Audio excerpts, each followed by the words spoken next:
Kepala LPP RRI Melabuh, Weni Zulianti SHMH, memimpin upacara ziarah di Taman Makam Pahlawan Rundeng, Aceh Barat, Rabu pagi.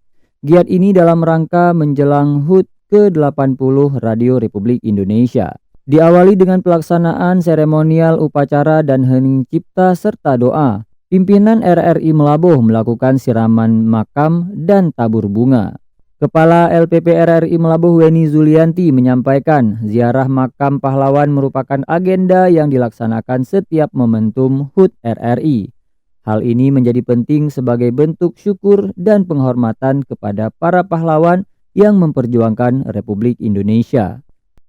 Dan makna pentingnya adalah RRI sebagai radio perjuangan tentu sangat dekat dengan perjuangan para pahlawan pada masanya di awal di tahun 1945, sehingga hampir setiap kegiatan peringatan Hari Ulang Tahun RRI, kunjungan atau ziarah ke makam pahlawan adalah hal yang penting dan selalu dilakukan.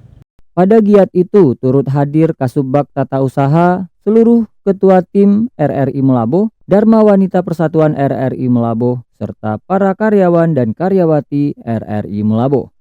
Pada HUT ke-80 RRI tahun 2025 mengangkat tema memperkuat peran RRI mendukung tujuan negara, bersatu, berdaulat, rakyat sejahtera, Indonesia maju. Tema ini mempertegas komitmen RRI sebagai lembaga penyiaran publik untuk terus memperkuat peran dalam menjaga persatuan, mendukung kedaulatan, dan mendorong kesejahteraan rakyat demi tercapainya visi Indonesia maju. Reporter RRI Melabuh Tama Maulizar melaporkan.